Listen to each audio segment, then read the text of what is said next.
Assalamualaikum warahmatullahi wabarakatuh. Halo anak-anak, apa kabar hari ini? Semoga sehat selalu ya. Hari ini kita akan belajar tema 7, subtema 4, pembelajaran 4 dan 5 tentang menemukan informasi dari teks. Kemarin kita sudah belajar membuat alat transportasi dari bahan kardus. Sekarang kita baca teks berikut ini. Alat transportasi. Kakek Udin bercerita tentang bermacam-macam alat transportasi. Kita membutuhkan alat transportasi untuk bepergian.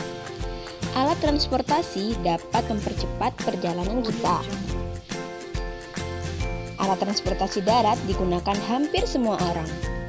Alat transportasi darat ada yang berjalan di jalan raya dan di atas rel. Mobil dan motor adalah alat transportasi yang berjalan di jalan raya. Kereta adalah alat transportasi yang berjalan di atas rel. Kita menggunakan alat transportasi darat untuk jarak dekat dan jauh. Informasi yang bisa kita ambil dari teks tadi adalah yang pertama, alat transportasi dapat mempercepat perjalanan kita. Yang kedua, alat transportasi darat ada yang berjalan di jalan raya dan di atas rel. Dan yang ketiga, alat transportasi darat untuk jarak dekat dan jauh. Yuk kita lanjutkan membaca teks. Selanjutnya, orang menggunakan alat transportasi udara untuk jarak jauh. Alat transportasi udara adalah alat transportasi yang paling cepat. Kita dapat tiba di tempat yang jauh dalam waktu singkat. Pesawat terbang adalah contoh alat transportasi udara. Alat transportasi terus berkembang. Sebagian alat transportasi didatangkan dari negara lain. Sebagian lagi hasil karya anak Indonesia. Anak-anak harus rajin belajar dan berkarya untuk negara. Oke, dari teks tadi kita bisa mengambil beberapa informasi. Di antaranya adalah alat transportasi udara adalah alat transportasi yang paling cepat untuk menempuh jarak yang jauh dalam waktu singkat.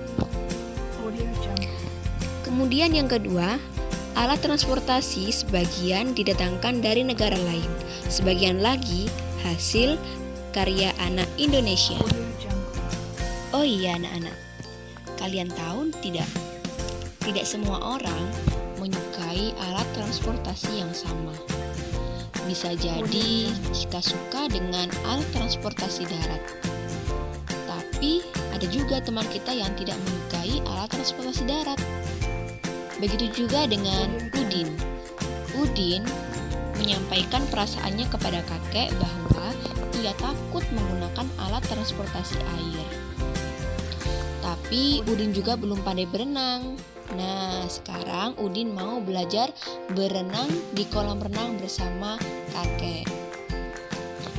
Meskipun ada perbedaan dalam hal kesukaan alat transportasi, kita harus tetap menghargai perbedaan itu. Kita tidak harus memaksa teman kita untuk menyukai alat transportasi yang sama dengan kita.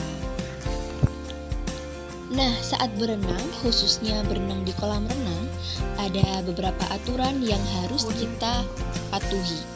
Kita harus menjaga keselamatan kita dan keselamatan orang lain.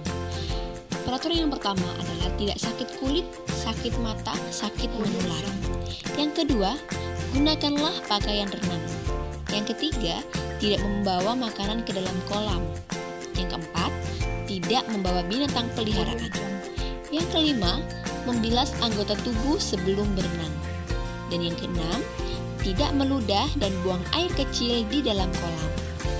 Kita harus mematuhi peraturan di kolam renang agar semuanya merasa aman dan juga nyaman tentunya. Nah, itu tadi, Udin tidak suka dengan alat transportasi air. Sekarang Ustazah mau tanya nih dengan kalian, alat transportasi apakah yang kalian sukai? Kalau Ustazah suka alat transportasi darat yang berjalan di atas rel. Apakah itu? Itu adalah kereta api. Karena naik kereta api itu sangat menyenangkan. Oke anak-anak, Ustazah Ikira cukup sampai di sini dulu ya. Terima kasih sudah mendengarkan. Pesan Ustazah, don't forget to study hard, don't forget to obey your parents, don't forget to recite Holy Quran, don't forget to pray on time and be careful. Wassalamualaikum warahmatullahi wabarakatuh.